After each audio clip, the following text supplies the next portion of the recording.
competition is this place where you bring people of like kind of equal skills Yes. together that Yeah. challenge each other, right? Like we just challenge each other to like feel alive in our own environments. Like what a Yes. cool thing that we just competed against.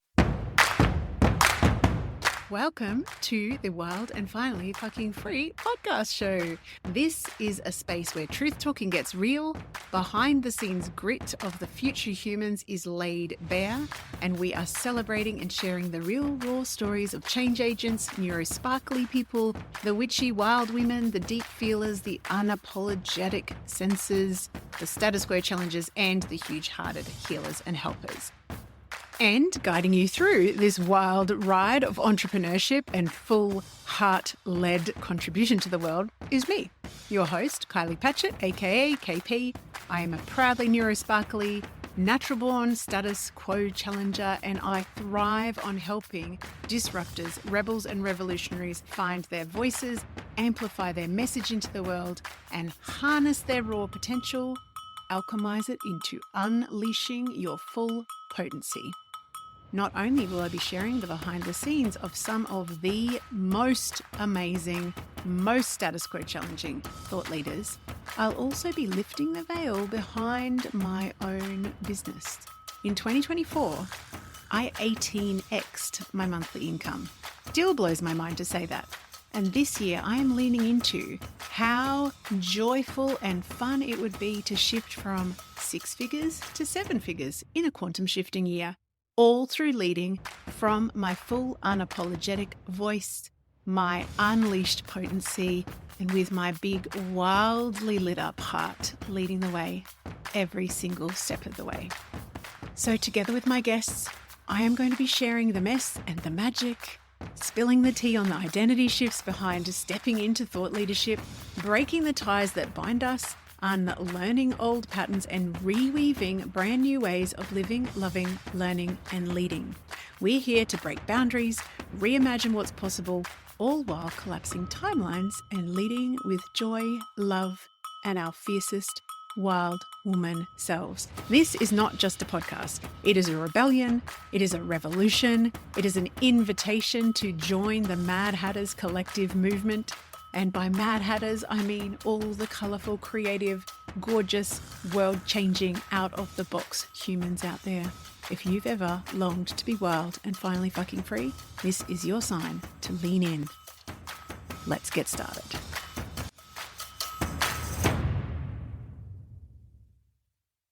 So can we talk about some different types of play for people that are listening going, oh, I don't know then? Yeah.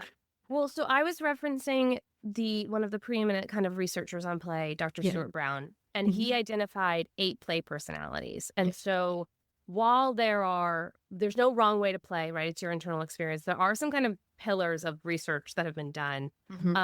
And so we reference all of them, right? Like we don't subscribe to any one. And so, but for the 8 play personalities, let's see if I can name them from memory. So I mentioned directorial, which is the ability to plan and vision, right? Yes. That's the people who love planning trips or love planning parties. There's the storyteller, which Kylie, that's probably very natural home for you. I did not know that was one of them. Yeah, and that's very also cool. people who just, there's the classic of telling stories, right? Or engaging in stories, but then there's also just the passive receiving of stories, right? How are you, where can you come alive in story, whether it be a podcast, a book, movie. There's the creator, which is kind of this idea of building. That's where arts and crafts live, right? The idea of making something, but cooking also lives there, right? That is where cooking's a very natural play place for me, right? Where it's just the creation, the building of something. Yes. Hands-on. Hands-on.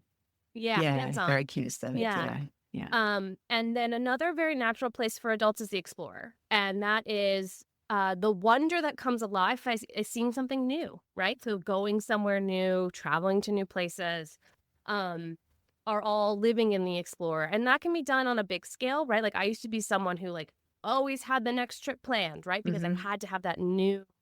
Yeah. But now I can find newness everywhere now, right? I can walk down the same path that I walk all the time in the woods and by my house and still feel that exploration and wonder in what I'm doing, right? And then there's number 5, I would say, is the competitor. Yes. That is, and one thing to note with the competitor is it's about rules. TJ hinted on that before, of like all of us entering into an experience together with a set of rules. Yes. And one thing that gets hard is people who are naturally competitive can get kind of swooped into winning or losing, right? That outcome that comes, right? That the outcome's what's important. Yes. And I've also gone through an experience of not being a competitive person, in part because I hated the outcome of losing, of reclaiming the joy that comes from the experience of competing. In part because I didn't want my daughter to become a poor sport like I was. Like, see, and like, I needed to relearn the joy that comes in the experience of competing, not the I outcome. hate competing. Like You don't. I guarantee you don't. We're gonna run a competition in a second. All right. Guarantee you're not gonna hate it. Because I want to highlight. I want you to understand the difference between how you've been trained as a competitor versus the primal drive of competition. Okay. Intellectual. And then kinetic. Yes. So kinetic is movement, moving your body, right? Yeah. That often gets taught for adults in exercise classes, right? Like a form and structure, which often exercise is not play, right? No. Like there's so much shit on top of that like stops it from being play. Yep. You know? And then there's the Joker, which is the classic, like... That's my husband. Yeah, and like you probably thought of like a very classic like comedian or jokester type vibe, right? Yeah, but the Joker, and we like to push this point for women a lot, is that it's joy through laughter, right? So where can you find joy through the act of laughter, right? Yep. Like we've had so many laughter experiences in this that are kind of Joker play. That isn't one of us getting, well, we are behind microphones, but like not one of us getting behind microphones and telling jokes. Right? Like being in a show. Yeah, and I'm so proud of myself that I did it, because number 8 is the collector. I think it's called the memory. And that is, the act, you can think of it in very literal terms, like of a collection of classic cars or like a stamp collection, but it's also the like touchstone of like joy through memory or joy through like collecting of experiences, right? How are you building story? Like a tracker. And like of mementos from life and like pulling all those pieces together, right? Like even if you wouldn't consider yourself a collector, probably all of us have things that we have collected, right? Even if it's not a quote unquote like capital C collection. Yes. Right? Yeah. And so that's... And all of these, go ahead. Go ahead. I was going to pivot away from Stuart Brown. Yeah. So we're all 8 of these, and it's almost like a moving pie chart where like certain people bring out more of this, or certain activities bring more out of this. But then there's also generally one that people can kind of self-identify in. A couple other places where there's another researcher who talks about 4 frames of play, which is intellectual, other directed, whimsical, and frivolous. It was whimsical, and I think it's frivolous. And again, I think it's important to understand, like, there's people who freaking love studying, right? Like, who love learning new things. And that can be seen kind of as an explorer, right? Like exploring new topics. It can also be seen in the intellectual framework, right? There's also, for me, I think, thinking about play in like this linear way, things that have like kind of direction, and then breadth place, right? Like width, and have that kind of like meandering feel to it. There's also, that balance of novelty and repetition, right? Where novelty kind of puts us into that more hyper aroused place, like, how's it gonna go? And which is important. And then there is the repetition aspect that puts us in contact with our mastery of something, right? Builds confidence, right? And they both bring a different type of confidence, which is my confidence to be surprised. Yes. And my confidence to be empowered and in control, right? Yeah. In a way. And one of the primary things about play is that it's always driven by choice, right? And so this is part of why like exercise is not always play for people, because while you may choose to go to an exercise class, if a teacher is not teaching from a play frame, then they're not, like, if everybody's doing the exact same thing, you may not be in the play zone, right? Yep. You may, but you may not be you safe may to not. Mm, It may not be safe to be in that individuation.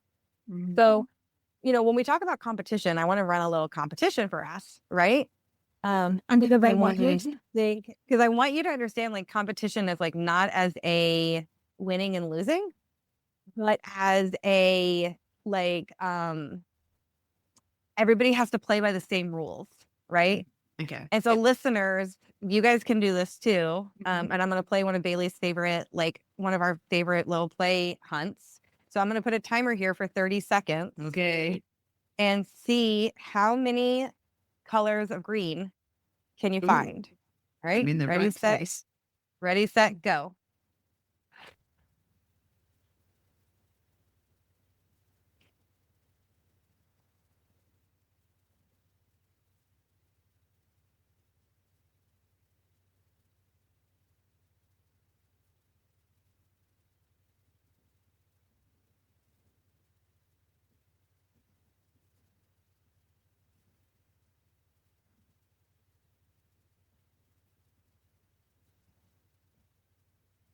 All right, stop. Okay, so before you tell your answer, right? What's it like to be in the anticipation of what other people's answers are?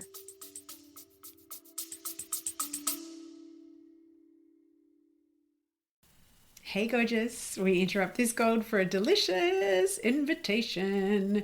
If your whole body has been whispering more lately, more voice, more truth, more satisfaction, more clients of the soulmate variety, more cash, more you, then this invitation is for you. Potent, my sister mind is officially open. This is my high touch, holy fuck, I'm ready sister mind for rebels in good girl clothing who are done outsourcing their power and diluting their magic to fit into someone else's business formula. If you have been craving a space where your strategy, your voice, and your energy all get to be offered, honored, refined, and amplified, this is it. Inside of Potent, you'll get my eyes on your business every single week, copy mentoring, and that is for brand copy and content storytelling that turns your truth into client catnip, energetic recalibration that helps you unhook old learned limitation patterns, keeping you quiet, not being seen, not being heard, real-time, high-touch, one-on-one coaching that actually sees the bigness of your vision, and the kind of sisterhood that does not flinch when you show up in your full, messy, brilliant, phoenix rising from the ashes glory. This isn't surface level support. It's deep, potent, paradigm shifting work that changes who you are as a woman in business and a woman in life. We start in August. Early open access is open right now. For the month of June 2025, inside of this early access open doors period, you will receive juicy bonuses, extended payment plans, and access immediately to my entire library of storytelling gold. You'll find all the juicy details at kyliepatchett.com/potent. And we fill spaces, and there's only 10 of them, and more than likely only 5 by the time you listen to this, because by that time I will have offered them to the existing cohort, the beautiful original OG circle. We do actually take applications on a first come, first served basis. So come and apply, and let's get back to the magic of the episode.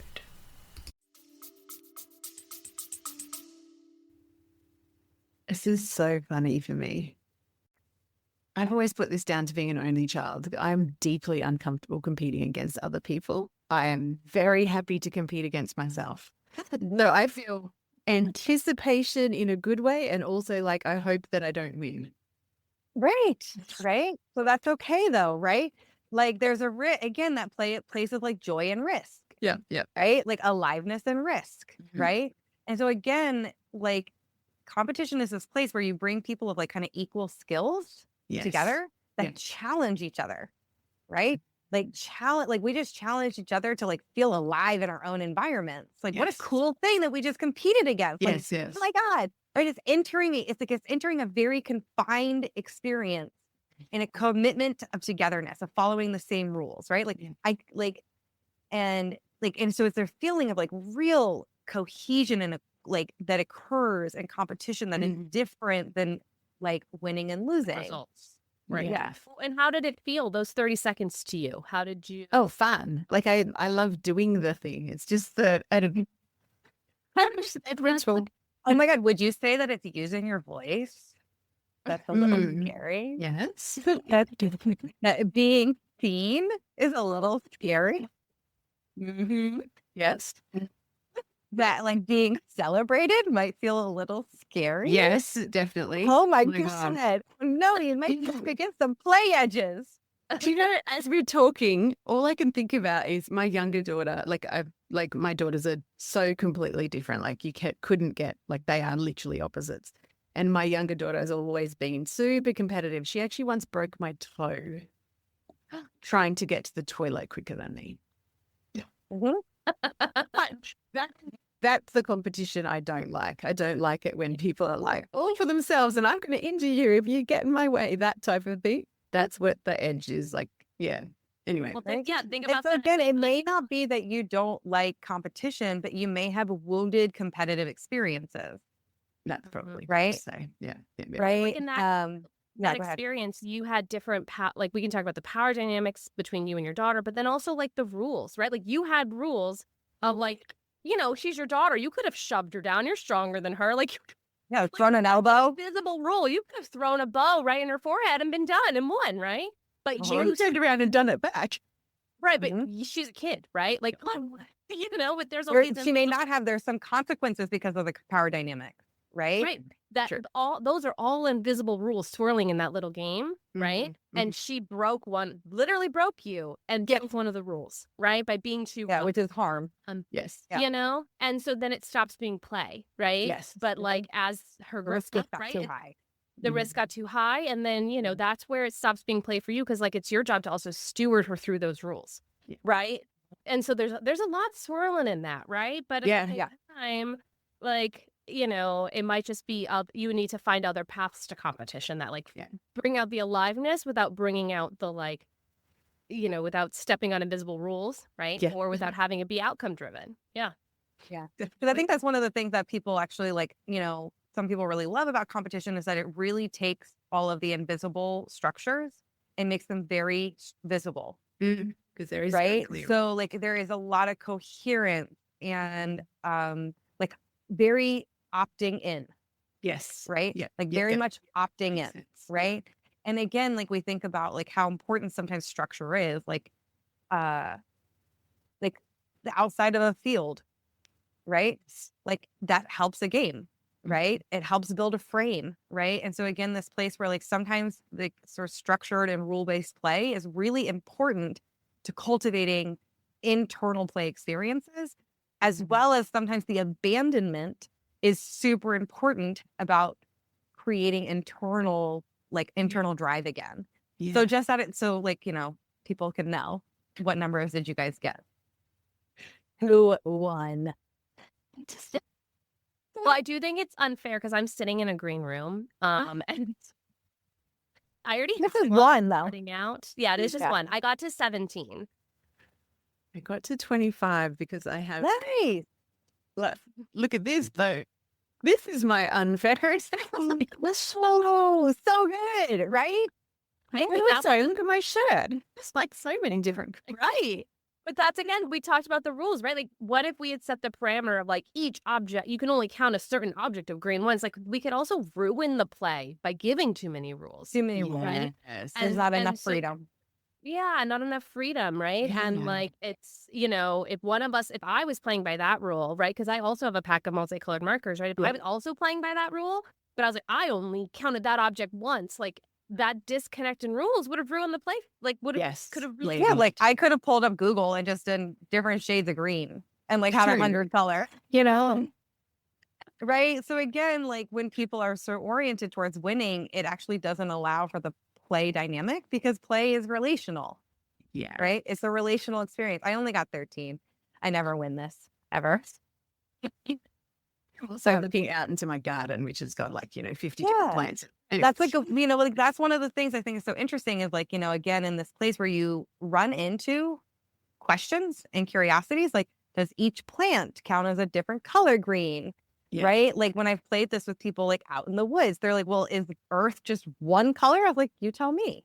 Yeah. Right? Yeah, Like yeah. cultivating that place of the rule maker, right? Like what are the rules that you want to cultivate to make this game of life enjoyable? Would it be more fun for you for the earth to just be one color in this game? Or would it be more fun for you to dive into the richness and like there's not a right or wrong answer, right? It's like Yes. you're the rule maker here. Yeah. What cultivates more joy, Mm. right? And so it's again in this place of like, what's my on ramp here to more joy, to feel more relationship with myself and the outside world. Yeah. I love that was really helpful to me to understand the different types of play too, because like you've said before, thinking that play is one thing. Mm-hmm. Like if you'd sort of said to me at the beginning of this interview, like how much playing do you do? I would have gone, oh well, probably not that much. But then when you talk about like definitely kitchen creativity is somewhere that I definitely play all the time. I made the most divine pumpkin Penang curry last night for dinner, which was Nice.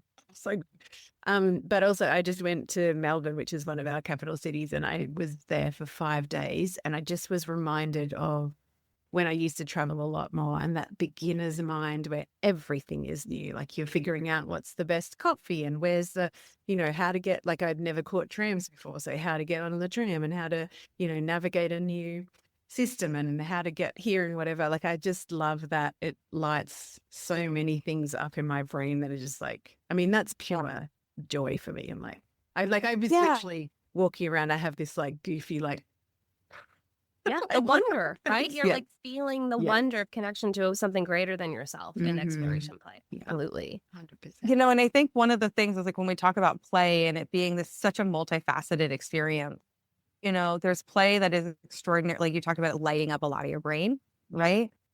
And we have play that kind of like lives a little bit more in that high arousal state, right? And then we have play that lives in low arousal states, like reading like your favorite book again, right? Like writing a letter to a loved one, right? Like watching a candle like flicker, right? Because again, that like kind of low arousal play, like it's risky to be seen resting.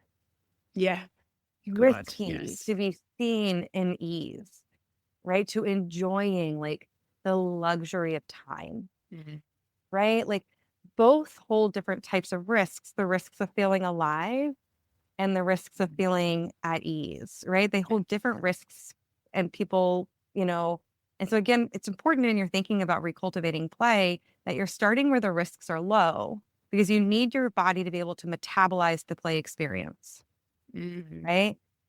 And then the more you kind of can cultivate the play experience, the more the more you can kind of continue to dive in deeper and take bigger risks on yourself, on other people, on people's places and things, right?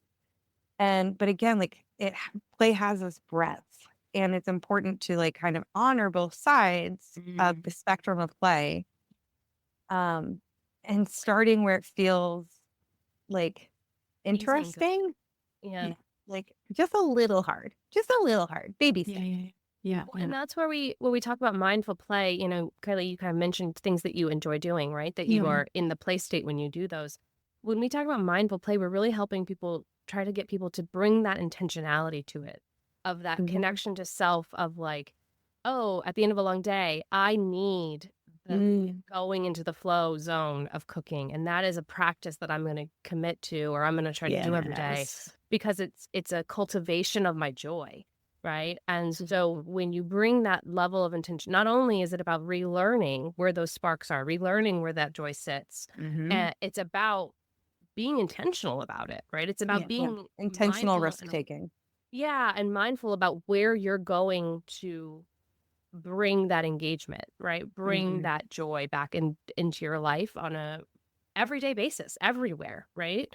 We showed how you can kind of create a spark of play in 30 seconds. Yeah. It doesn't have to be a big hobby, right? It doesn't have to be a 3-hour meal. It can be something, just that small reconnection to your joy. And over time, it grows. It's regenerative, keeps getting bigger and bigger and more complex. And it's a huge, the best way to grow, honestly. Like when we talked about like healing from trauma, right? And personal growth, like reconnecting to this as a kind of guidepost is a hugely powerful way to do that. And I think, one of the things that when we talk about like play education and like the intersection of play and trauma. Yes. I, as a trauma therapist, believe that everybody has some exposure to trauma, right? We are all in whether that is on micro occurrences in your own body, family systems dynamics, cultural dynamics, right? That there's layers that we all are navigating in our own bodies and like systems of people.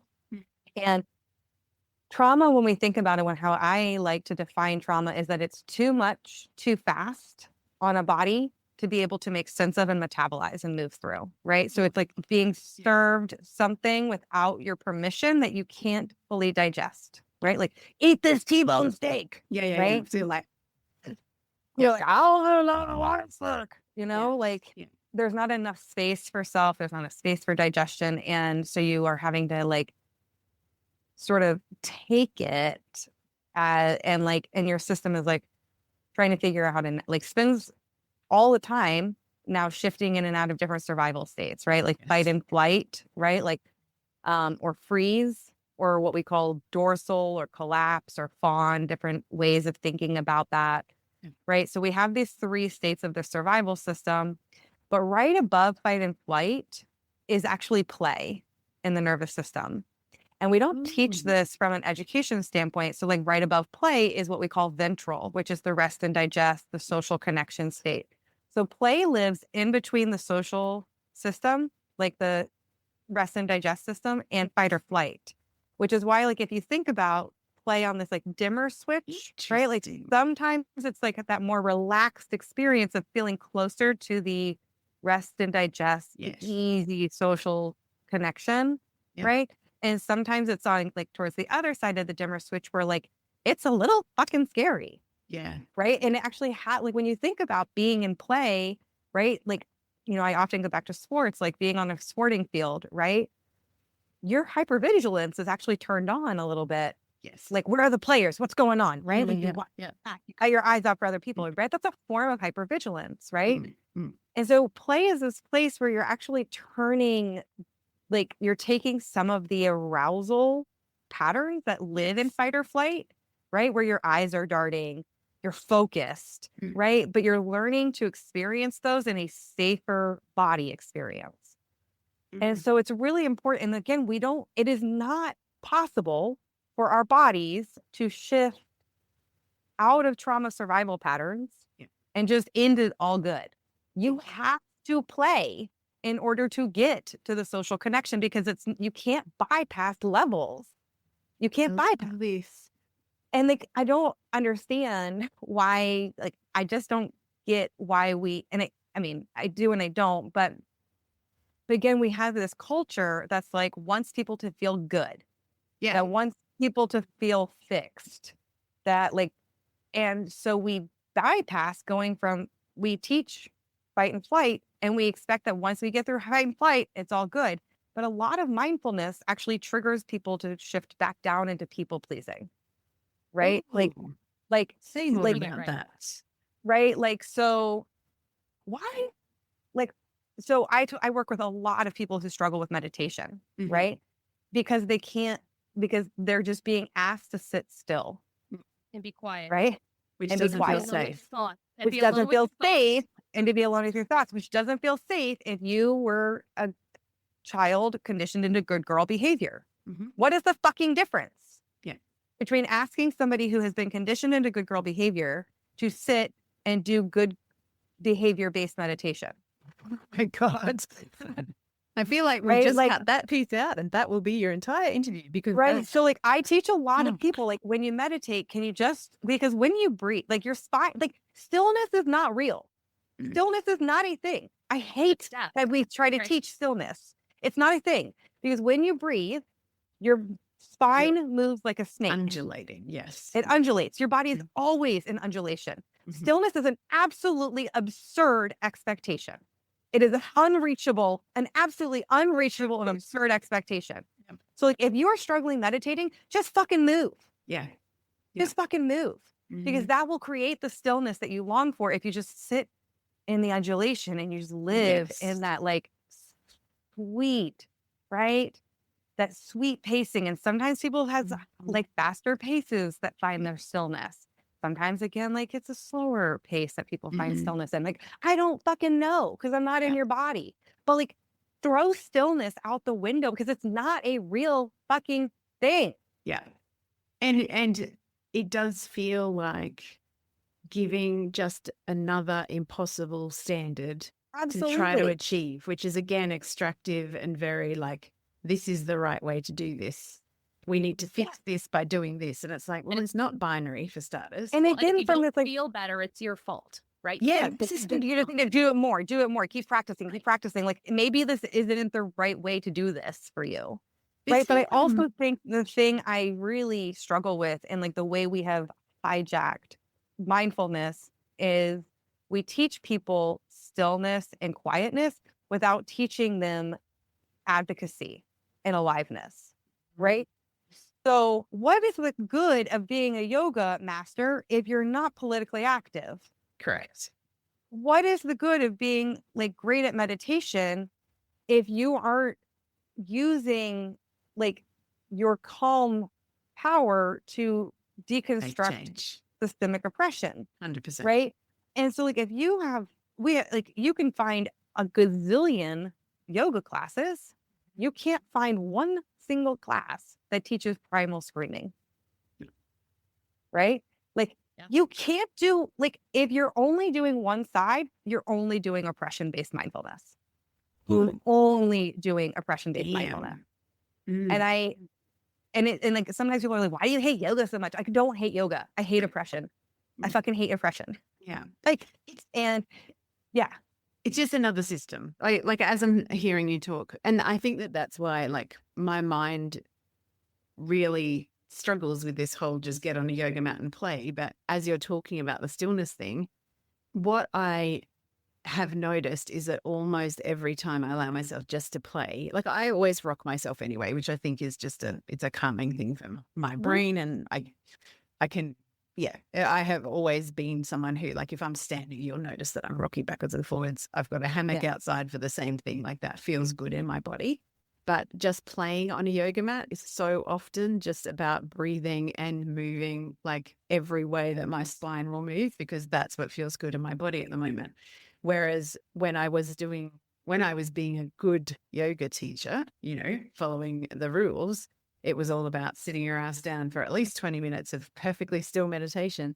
It was so deeply uncomfortable, but because it was what I was told was the thing to do, I was still trying to tick the boxes. Like, that's just more control and more like, and it's, it really, if I'm truthful with myself, so many times I can look back at the systems I've tried to be a part of and just gone, it's more self-abandonment under a different name. That's all it is, really.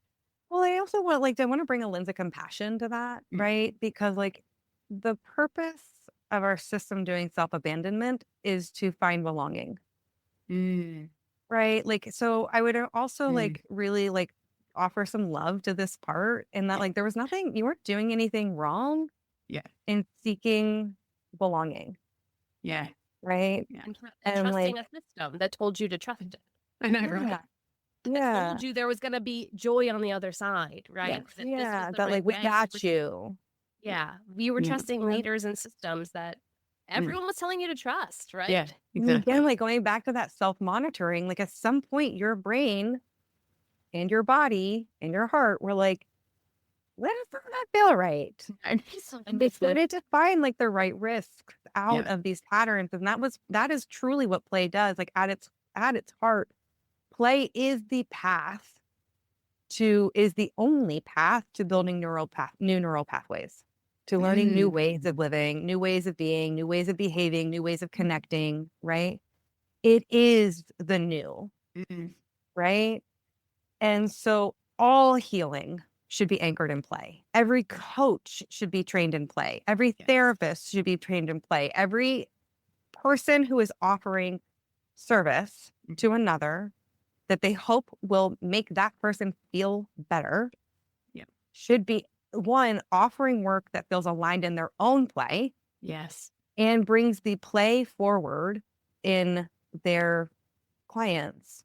Because like our healing is not meant to be another form of torture. Yeah. That's like, it's like, or a system of oppression. Yeah.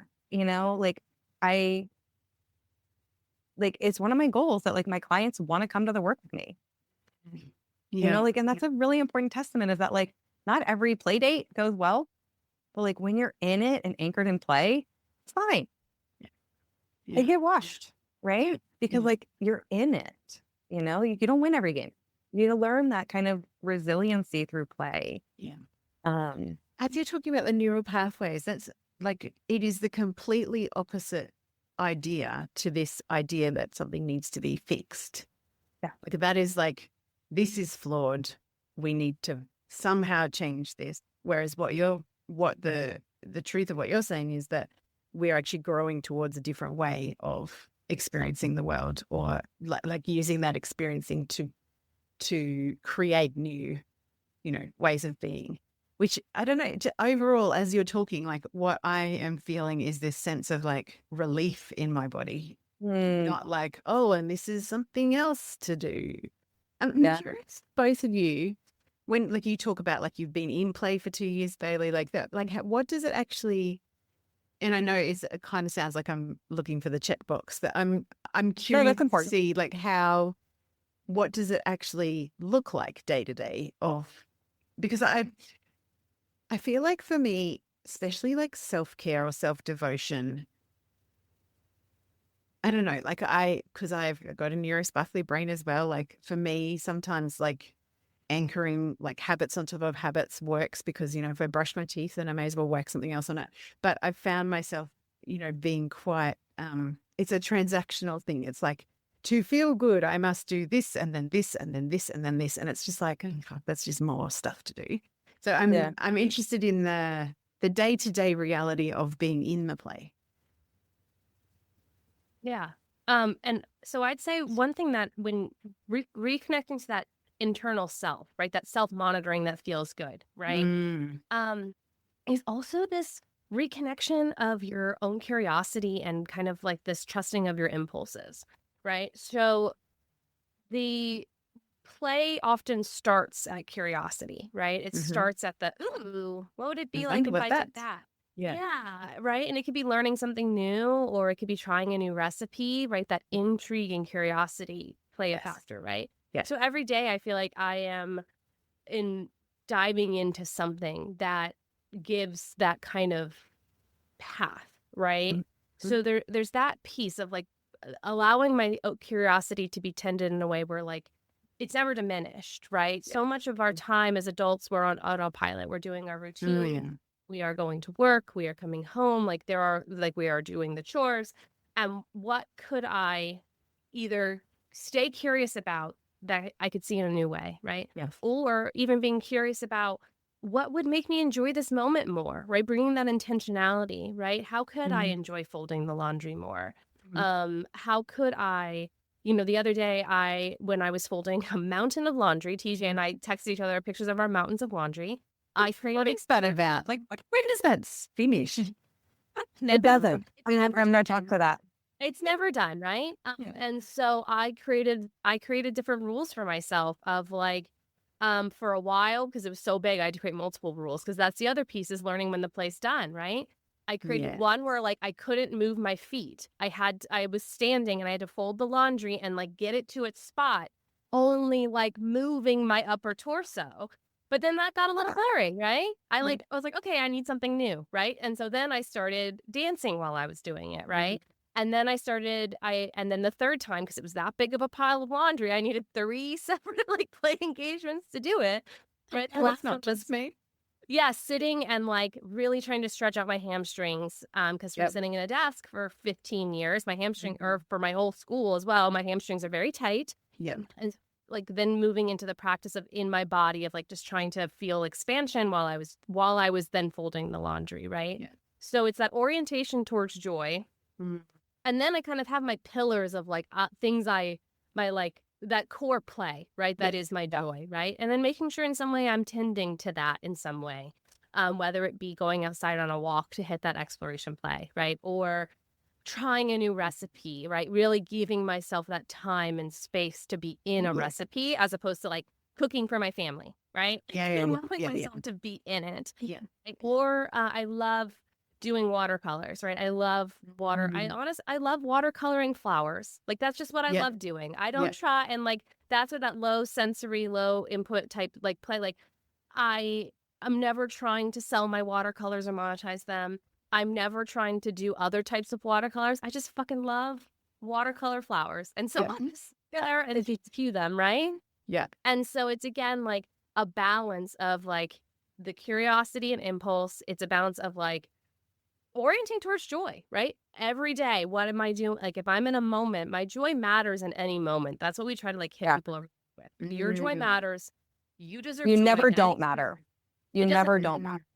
Your experience of joy matters. And like, so how can I in my life orient towards my experience of joy? And then also just going to my home base, right? That home base of joy as almost like a daily tending. That's where kind of the practice piece feels, right? Of like that daily that ritual. Yeah, the ritual of those the bigger play that I know that's my home, right? That's my sweet spot. Yeah, and I think like kind of to pull on a couple pieces we've talked about and like echo on this, like I have ritual practices. My daily ritual practices, I have to move every day like water, right? And like I want to not be told what to do. I want the water to take me. I just want to feel like I am so much water. Like all I have to do is just be a water, right? Like, and it's just fucking delicious. And like sometimes that's like just like little like ripples, and sometimes it's really big waves. But every day, like I have to move like water, like just to feel like myself. Yeah. But I think one of the things that's really interesting is like we have this idea that like, oh, once I'm done with the chores, I can play. And like then you realize as an adult, like you're actually never done with the chores, right? And it's the same kind of framework. Yeah. It's the same kind of framework as a kid. Like once you're done with your homework, you can go out and play, right? The way that we hold play as hostage for perfectionism and performance. And so like one of the things that we really encourage people to do is actually add play, see if you can like, and because again, if we start to think about chores actually as rituals, as rhythmic, that they're not finite games, they are actually more infinite games, then you can't get out of the game. You have to get in the game. Right. So there's things like, you know, if you're brushing, and one of the on-ramps we give people often is, are you a mind, heart, or body player? Right. So if we just take brushing our teeth, right? A mind play around brushing our teeth is like, can I really focus on like the details, like every single freaking tooth, right? Like turn the brain on, count them, right? A heart player might be the fact that like when we clean our mouth, we are actually doing incredible like cardiac health care, right? This is our one of the number one ways to tend to our hearts and our bodies, right? Like, what is it like to like give my body this health, to give my body this, like people aren't afraid to connect with me because like I don't smell bad, right? Like it's always a plus. Right?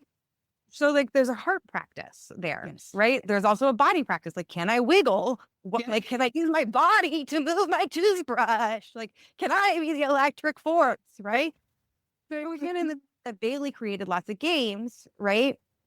One of the ways that you can also just kind of like lean into this, like, because we are very big advocates of not putting more on your plate, but playing where you already are. Yes. Right? Play where you already are, right? Like find the stuff that's mundane every day and like kind of take those risks of joy in the everyday. Right? So like, what is it like to actually like explore brushing your teeth when you cook? Like, Are you excited about the ingredients in that intellectual way, right?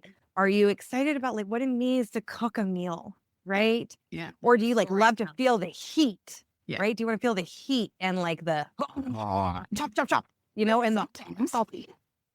Great. But like, again, like, you know, you can think about your play in all these different personality ways, but like also one of the ways that we encourage people in cultivating play is like a mindful practice is like taking it into your everyday, take yourself into your everyday activities and do them with either mind, body, or heart play, like mind, heart, or body play, like as your guide. Like which one of those feels easiest turned on, Yes. right?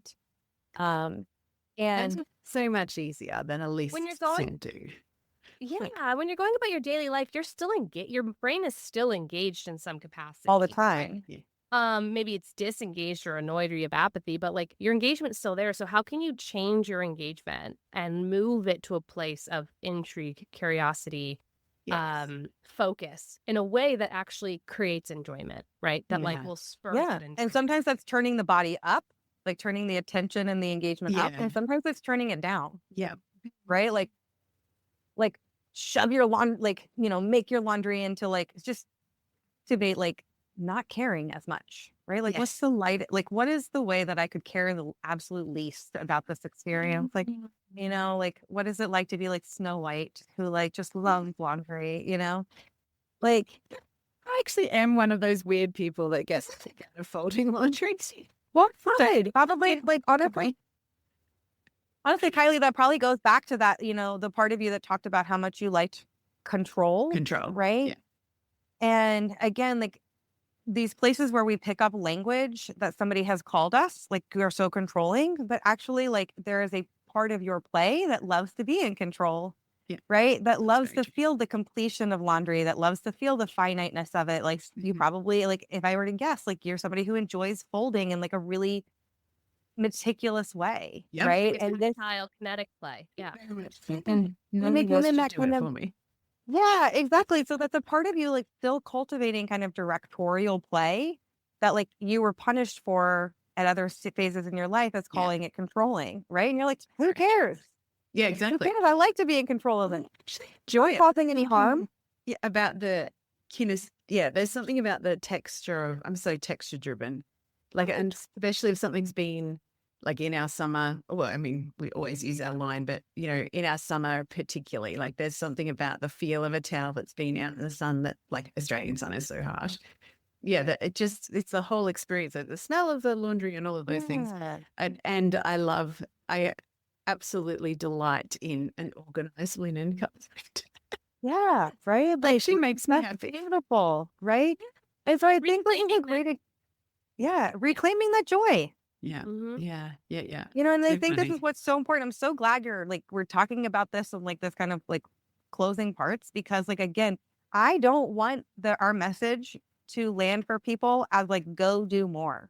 Yes. Right? Like stay where you are. Stay where you are for right now and see what you can cultivate because I promise it will grow. Yeah. Like I promise your sense of trust, your ability to read yourself, your ability to push yourself in the ways that matter to you will emerge because play is contagious. It does not stay contained. Like you are not like take your hands off the wheel in a way. Right. And so start where you already are and just like allow the play drive to reignite, to reemerge and begin to cultivate that sense of trust that lives in play again. I love this. It's been so helpful for me to just get clear on different pieces of your message. And I feel like to conclude, I really want to. So remember when we first met, you were talking about how, you know, reclaiming play and reclaiming joy is a revolution. And I just want to come back to that. Like that is the key of everything we're talking about, just like rest is revolutionary. So both of you, whatever you would like to say about revolution and also how to find both of you and your work that you do in the world. Be beautiful. Yeah, I'll start so that you can close us with work stuff, babe. Okay. I think I'm going to go back to that sentence. Like, you never don't matter, right? Like, you never don't matter. Like, your joy your sense of fulfillment is absolutely the essence of who you are. And what a gift you might bring to the people you love if you bring a more authentic and embodied version to them. How much more your community is going to be served, your family will be served. Because again, play isn't, while we learn to cultivate play by ourselves, like in many ways, like it is incredibly relational. Like it is an act of love, and it will never stay contained just in your own being. It is an act of like, you never matter. I mean, like you always matter. Yeah. And everybody always matters. Yes. Right. So it really is this like, we matter together. Yeah. We matter. And when we allow ourselves to matter, by definition, that opens the door for us to allow everybody else. And just as we're talking, like so much of what you're saying is just reminding me of that. You know, the key thing that I'm always working with clients about is just like bringing your message and your magic to the world. And it's the same essence. It's like the way that you experience things, the way that is important to you, the way that lights up your joy is going to be an individual experience. But what we need to create a more healthy collective is more, present, happy, fulfilled, juiced up humans, Right. overall in people connection. who are bringing their gifts to the world. Yeah. Well, and we got to this place because we are existing in a world that doesn't give a shit about our joy. No. It doesn't give a shit, right? It cares about how much we produce. It cares if we procreate, right? It cares on how much we consume, but it does not. The world, capitalism, white supremacy, they do not care about your joy, right? And it is a revolutionary act to step outside of that system and say, my experience of joy matters, right? To embody your joy, to trust and bring your joy out into a world that doesn't value it, right? But to hold it and claim the internal experience of your joy is that revolutionary step, right? And it allows us to create more authentic embodied connections. It allows us to bring our magic into the world. And the world desperately needs it. We desperately need this joy. We all do. And we just want you to join our revolution. It's been so beautiful to spend time with you both. Can you tell people how to find you? And I know that you have a couple of juicy, like introductory, like let's introduce that to play as much as what we've spoken about here. How can we find that? And so, our website is theplayfulrevolution.com. Where we have an intro sequence. The story Kylie references in that kind of our first batch of emails that orient you to our world. We call it our like reprogramming, right? Our reorientation to play, because it is it's reprogramming your brain, right? To orient to your joy, right? Yes. We're also on Instagram, obviously, at theplayfulrevolution.com or at the Playful Revolution. And then, we'll have our podcast, The Play Rebels, is also a further orientation to our world, a way you can dive deep. And we also have a new tool that's pairing with that, that explores the the play styles that we talked about. Oh, perfect. So we have a free tool that'll be available for people to access as well that we're pretty excited. Oh my goodness. I didn't know that was in the work. That's very cool. Oh my gosh, it's so fun. We'll send it to you. Yeah, that'd be great. We're going to send it to you right now and you can try it. Yeah. Exciting. Yeah. And and we love to hear from people. We love to hear how this work resonates for people, like where it takes people in their work, where it takes people in their journeys. We love to answer questions. We love to collaborate, because Bailey and our work is so relationally driven. We really like to be in relationship with you, listener. So if you felt a single spark, it would be a joy to hear about it. It would light our lives up. So important. I've been on a little bit of since you and I were in the mastermind together, this crazy voice noting adventure on Instagram. So actually talking human to human, crazy. And the deliciousness of those connections, like really, really, and knowing when something does resonate or, just allowing people to ask questions and stuff and being in relationship. I'm like, wow, this really, we know this in real life. I don't know why social media has eked it out of us, but please do reach out to the beautiful Bailey and TG and just, share what you, just so many light bulbs have turned on for me in this conversation. I'm like, okay, I'm going to have to let this like settle into my awareness. And also understanding like play is iterative, right? Like we hear one thing and it like grows without our without us like needing to do much.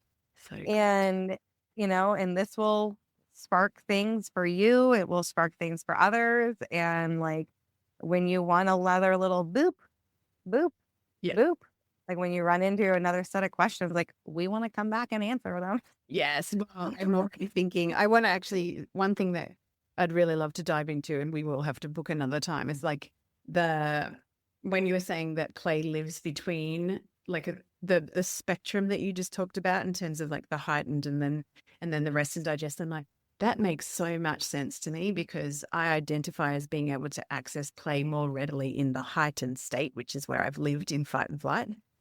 Yeah. And neurodivergents live a little bit more in that heightened state. Yes. And so the rest and digest, that really like, can I really allow myself to just swing in a hammock and read a book? That feels very edgy. Exactly. Yes, let's have And I find like people who have neurodivergent histories like are like, oh my God, this is so relieving, just the same way that you felt. And like the way that I felt finding it, and the way that like I've all of a sudden become like a great meditator as a result of breaking the rules. Breaking the rules. All right. We love you. Thank you so much. Cheers, mate. We like you the most. Bye. Bye, guys. There you go, beautiful one. Another delicious, juicy, truth-talking episode with a disruptor rebel or revolutionary sharing the identity shifts and the mess and the magic of leading right on the edge of your expansion and going first as a visionary leader, as a woman creating a business and inviting people to completely new ways of learning, living, loving, and leading. It is not lost on me that you have invested your time and your energy in listening to the show. I am so grateful for your beautiful heart, for the work that you do in the world. And I know that if you're here, you are more than likely one of what I call the Mad Hatters. So the quirky, colourful, creative, out of the box, often neurosparkly, paradigm shifters and thought leaders. So I'm so grateful that you're here. If you loved this episode, which I'm sure you did, please do me a favor and share it with someone else who needs to understand that their quirkiness and their full unapologetic self-expression is more than enough and in fact is the secret sauce to growing a wildly successful, abundant, nourishing, sustainable business. So here is to us, the Mad Hatters, the crazy out-of-the-box people saying no to old paradigms and inviting into the new. And if you'd love to go the extra mile, please make sure that you subscribe on the platform that you're on so you never miss an episode. And hey, it would be sweet, sweet, sweet if you would leave us a 5-star review. It means the world to us and it helps us get this truth talk and this magic and this power out to even more Mad Hatters. So have a beautiful day and I will speak with you next week.